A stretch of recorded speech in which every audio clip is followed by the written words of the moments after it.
All right, here we are with the other exercise for chapters 10 through 12 in Excel Part 2. This one is student list. So I've got my file open, which takes care of step 1. Step 2 is to merge and center A1 across A1 to G1 and then make it heading 1. Okay, well, I'm actually scrolled down a little bit, so we need to take this A1 and take it all the way across to G1 and merge and center. And then we're supposed to do heading style 1. So in cell styles on the home tab, heading 1. Okay. Next, we need to do the heading 2 style in A3. So that's where it says students. So cell style cell style 2, heading style 2 to A3. There we go, heading 2. Tripping over my words. All right. So that's it for step 3.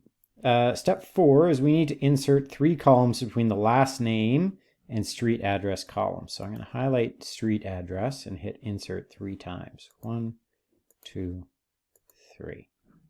Okay. And then we're supposed to enter the titles: first name, last name, and combined into those columns. And so that's it for step 4. Step 5, we're to type proper case into cell C3. So that's here. Proper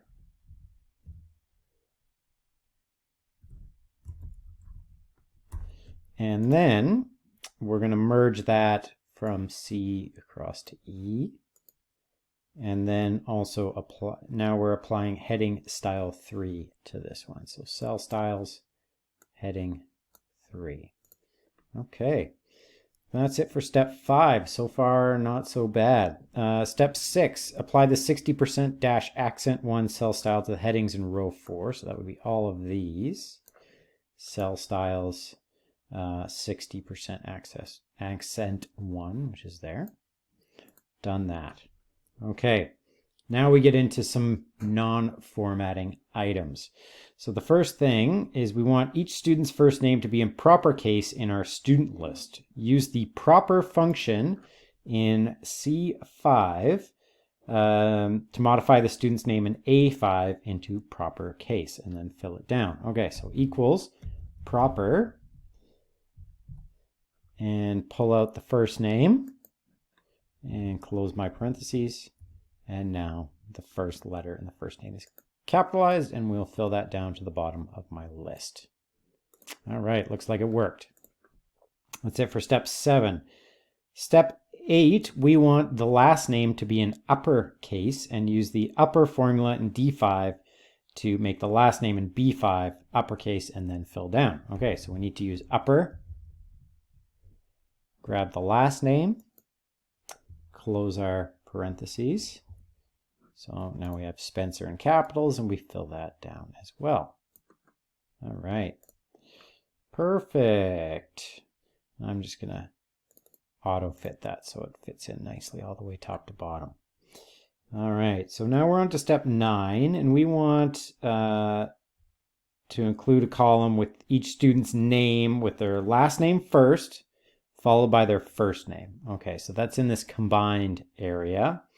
So it should be in the format last name, comma, first. And we need to use the concat function to make that happen. We're also going to fill it down and then resize the column after we're done. Okay, so concat puts 2 chunks of text, 2 or more chunks of text together. So concat, concat, there we go. It's short for concatenate, which is you used to have to type a lot more for this formula, but now you don't. So we want last name to be first. So when we pick up that cell, hit comma. Now we want to have a comma be shown in this cell between the last name and the first name. And if we ever want to type in stuff manually into this formula to, put in between stuff, we need to put it in quotes. So we'll put in our quotes. We want a comma, and then we'll probably want a space after that comma. So I'll add a space and then another quote to close it up. So that's our middle chunk. Then we need a comma to kind of say, okay, we're done from the quote stuff. Now we're moving on to another input.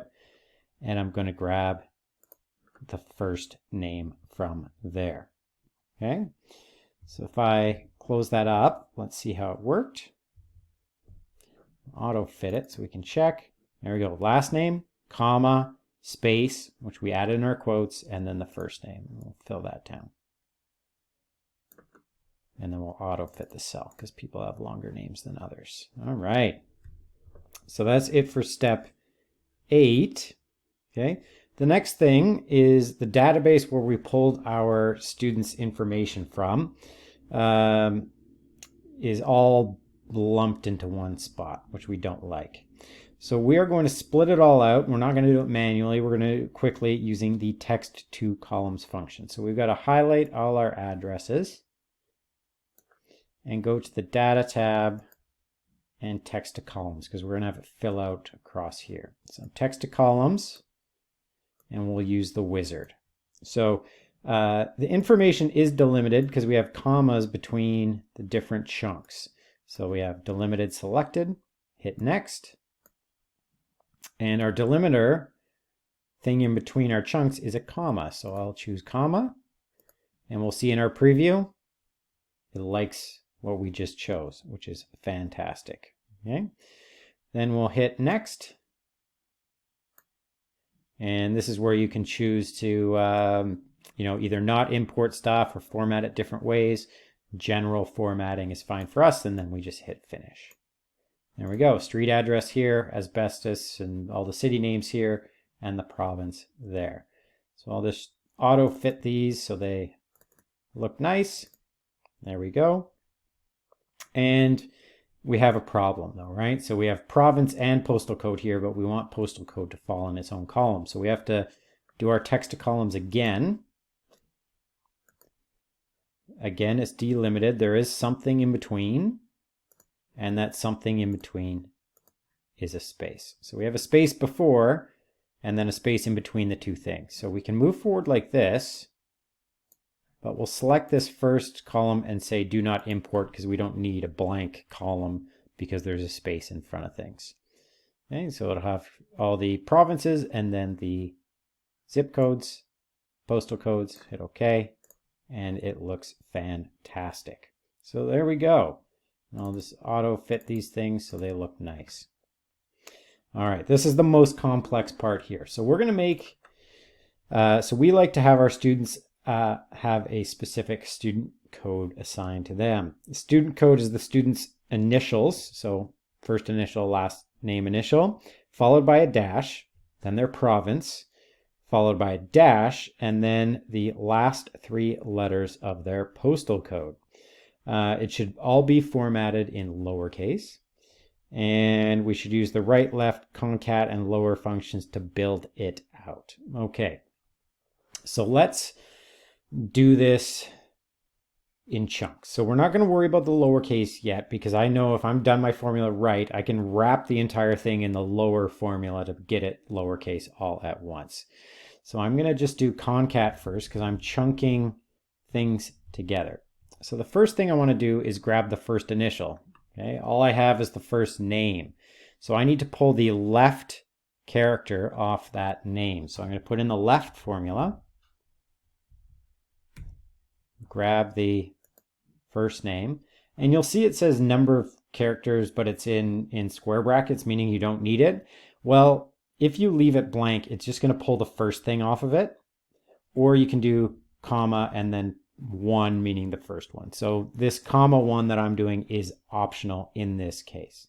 Okay, so I'm going to pull that, and then we have an example. So for example, it should look like AS-QC. Okay, so I don't need a dash in between the last name initial, so I'm going to put a comma and then use the left formula again to get the S off of Spencer. Okay, and I'll close to comma 1 because I only want the first letter. Close it up, and there we go. And I hit a comma because I'm on to the next thing. So in between those two and the province, we need a dash. So I need to have my quotes, type a dash, close quotes because I'm typing in something manually I want to have show up. Hit comma. Now I need the province, so I can just grab that from here. And then after the province, I also want a dash, so I have to type quotes, dash, quotes, comma. And the last thing I want is the final 3 digits of the postal code. So I want the 5N4 from here. Those are on the right side of the text, so I need to use right. Pull that out, comma, I want the 3 digits, so I type in number 3, close it up. So that closes my right, but I also want to hit another parentheses to close up my concat function and hit enter. Okay, so that looks good. It's got the right format, AS-QC-5N4, but it's all supposed to be in lowercase. So I'll just go back to it and wrap a lower around the entire thing. And that just makes things a little bit more simple when you go back and do this later, because then you don't have all these functions going on at the same time. So I'll hit enter, and there we go. So the last thing to do is to fill down the column. And we've got everyone's student code done. Next thing is to change the document theme. So where you do that is page layout and themes, and we are looking for the integral theme, which lives here. It might be somewhere down below if it's in alphabetical order in yours, but I'll choose integral there. And we're supposed to use the marquee color. So you'll see next to themes is a color drop down. Oop, choose that and find marquee. So I found marquee here. Okay, and that's it for step 12. The next thing is we find that Elise Spencer is in the process of moving. So we're going to put a comment onto A5 noting, please ask student for updated address. So A5 is here. We can go to the review tab and hit new comment. And so we just type in what we want. Please ask student for updated address. When you're done typing, you just click anywhere else and it locks in.